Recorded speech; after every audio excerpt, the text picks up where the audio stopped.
지지율이라는 게 우리는 이제 그렇게 표현을 하는데 사실 저게 정확히 얘기하면은 이 업무에 대한 평가거든요. 네. 운영평, 국정 운영평가. 그러니까 네. 근데 이번 그 문재인 대통령 지지율에 제가 보면은 제일 그 중요한 특징은 견조하게 40%대를 유지한다는 거예요. 매우 잘하고 있다, 매우 못하고 있다. 이거를 저는 훨씬 더 중요하게 봅니다. 지지율 이 평가에서는 매우 못한다는 그 층이 지속적으로 늘어왔어요. 그러니까 어떤 의미에서는 이 매우 못한다는 사람들은 선거에서 적극적으로 부정적 투표를 할 가능성이 높은, 야당 지지를 할 가능성이 높고, 거꾸로 매우 잘한다고 하는 층은 변함없이 여당을 지지할 가능성이 높은 거예요. 근데 이것만 보면 굉장히 팽팽한 수준까지 와 있다. 좀 도발적인 논평을 할게요. 네. 지금 남북 관계도 잘 가다가 트럼프 대통령하고 꼬이면서 지금 안 풀리죠? 뭐 성장률도 내려왔죠? 네. 그다음에 미중 외교 분쟁, 뭐 무역 분쟁 생기면서 수출도 안 좋죠? 네.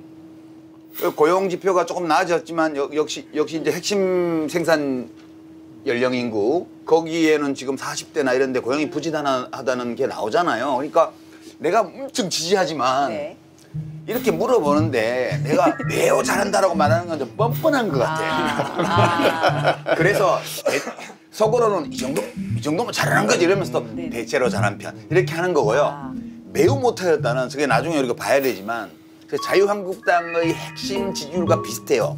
여기는 뭘 해도 갖다 물어도 절대 반대, 매우 못하겠다 이렇게 나와요. 저기는 되게 비합리적이에요. 네, 말씀하신 거를 좀 더 구체적으로. 당장 반박이 되는 게 이명박 정부나 박근혜 정부에도 저 비율은 거의 비슷하게 나와요. 근데 워낙 못했기 때문에 그때는. 그러니까 분야별 평가를 좀 다시. 그때 워낙 못했잖아. 아니 지금 뭐 하나라도 잘하는 거 있으면 한번 얘기해. 그때보다는 훨씬 잘하지. 적폐청산이 이 정부의 국정과제의 1호잖아요. 저게 처음에 적폐청산 할 때에는 80% 이상의 지지를 받았던 거지 않습니까? 세월이 흐르면서 균형이 잡힌 거죠. 그리고 그것이 제 입장에서 보면 그것의 정치적 의도가 읽혔다. 저는 이렇게 보고. 그게 아니고 적폐청산을 잘 못했다 제대로. 그런 거죠. 더 해야 되는데. 예, 더 해야 되는데. 제대로 해야 되는데. 이게 논쟁하자면 내가 이게 시간이 없어. 그 약점을 노린 거예요. 방송을 하는 우리 박 교수님.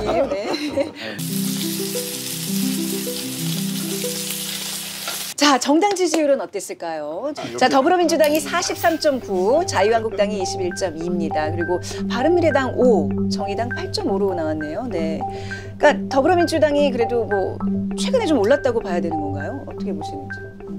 국정 성과에 대해서 보수층에서 보기에는 정말 이 모든 분야에서 잘한 걸 하나라도 꼽기가 어려운데 거기에 대한 불만이 한쪽에서는 굉장히 쌓이고 있고 또 일부에서는 분노로 표출이 되고 있는데 그걸 담아낼 정치적 무기가 없다는 것이 보수층에서도 지금 화를 내는 거죠. 그런 부분에 대해서 자유한국당이 새로움을 보여주지 못하고 특히 젊은 세대들이나 수도권에서 매력 있는 정당으로의 그 모습을 보여주지 못한 것에 대해서는 굉장히 큰 자성이 필요하다고 봐요. 근데 저는 좀 다른 각도에서 이 정당 지지도 그래프를 좀 해석하고 싶은데요.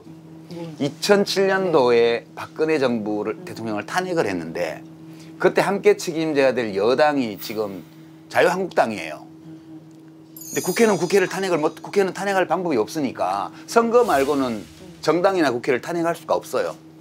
그러니까 지금 저 박근혜 탄핵 사태에 동등한 거의 반의 책임을 지고 있는 저 당까지도 탄핵해야만 탄핵이 완성될 거야 라는 이런 심리가 상당 부분 자리 잡고 있는 게 아닐까, 이 지지율 그래프의 기저에는. 그래서 저는 탄핵 민심이 다음 총선 때까지 갈 수도 있겠다. 자, 이번에는요, 연령별로 지역구 후보에 대한 투표 의향을 살펴봤습니다. 자, 특히 눈에 띄는 응답층이 20대인데요. 내년 선거에서 지역구 후보에 대한 투표 의향을 묻는 질문에 20대 응답자의 66.1%가 아직 결정하지 못했다 혹은 모르겠다라고 답을 했고요. 자, 여기 보면 2030 세대에서 이렇게 지지 내지 투표 보류 경향이랄까요? 이런 게 두드러지는 이유. 뭘까요? 보수 정치인들이 대부분 60대 이상의 그 젊은 감각을 이해하지 못하는 그런 어떤 이 그 정치인들로 꽉 채워져 있고 또 지금 그런 어떤 어떤 의미에서는 그 옛날의 그 보수층들은 개인주의적 가치관보다는 집단주의적 가치관을 다른 측면에서 또 갖고 있는 그게 있어서 젊은 사람들의 개인주의적인 가치관과 박 교수님 너무 아름답게 표현을 하세요. 꼰대 얘기하고 싶은데 그냥 젊은 사람들이 보면 자유한국당 그냥 꼰대예요, 꼰대. 뭐 그렇게 매도하지 말고 자꾸 그러니까 매도가 아니고 네. 딱 꼰대로 보인다니까요, 그냥. 그 단어를 꼭 굳이 부정하지 박형준 교수님 않고 입에서 듣고 싶으셨던 거죠? 아니, 꼰대. 교수님은 꼭 그렇게 품격 있게만 말을 해야 돼요? 그러니까 이런 악역은 나한테만 맡기고. 내가 그 얘기 하려고 그랬는데 또 튀어나와갖고 지금. 아니, 내가 한참 기다렸어. 그 말 나오라. 또 눈에 띄는 결과 중에 하나가 바로 부동층의 규모입니다. 자유한국당에 투표하겠다고 답한 응답자들의 부동층 비율이 더 큰 것으로 나타났습니다. 네, 자유한국당은 부동층이 50.4%, 더불어민주당은 38.2%고요. 바른미래당은 74.2%. 사실 고정 지지층은 되게 중요하긴 해요. 고정 지지층이 더 두꺼운 정당이 그렇지 않은 정당보다 선거에서는 무조건 유리하거든요. 근데 그 고정 지지층이 아예 50%를 넘어선다면 모를까. 그렇게까지는 안 되기 때문에 거기에 소위 유동층, 부동층의 표심을 또 잡아야 돼요. 이걸 언론에서는 집토끼, 산토끼 이런 개념을 쓰는데 좀 모형적인 표현이죠. 지금도 이게 부동층이 상당히 많이 나타나잖아요. 그러니까 이 부분도 저는 이 부분이 결정한다고 봅니다. 지금부터 본격적으로 서울 얘기를 해보도록 하겠습니다. 정말 팔도에서 온 분들이 다 모여서 사는 이주민의 도시잖아요. 서울 토백이는 거의 없고 다 이주민의 도시인데 짧은 기간에 이제 지금 인구가 줄어들고 있지만 굉장히 빠른 속도로 인구가 늘어났던 지역이기 때문에 도시 생활 문제가 많죠. 출퇴근 오래 걸리고 집값 비싸고 차 싱싱 달려갖고 애들 내보내기 불안하고 교육 둘러싼 경쟁 치열하고 학원도 뭐 엄청 서울이 제일 많죠. 압도적으로. 이제 그런 실생활에서 겪는 애로를 사실 어느 선거에 물어도 대통령 선거든 국회의원 선거든 시장 선거든 뭐 시의회 선거든 모든 각급 선거에 대해서도 물어보면 다 똑같은 답이 나올 거예요. 근데 저 요구들 중에서 입법이 필요한 공약들을 아마 각 정당이나 후보자들이 다음 총선에서 갖고 나오지 않을까 그렇게 짐작이 돼요.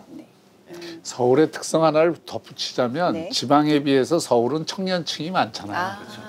그러니까 이게 청년들의 요구가 많이 표출될 수밖에 없고 특히 주거 문제와 관련해서는 지금 전국 그 서울 같은 경우 특히 1인 가구, 2인 가구 비중이 급증을 하는데 거기에 맞는 주택 공급 시스템이 안 돼 있기 때문에 그런 부분에 대한 이 소위 생활주택 문제가 한쪽에서는 상당히 중요한 문제로 되고 있죠.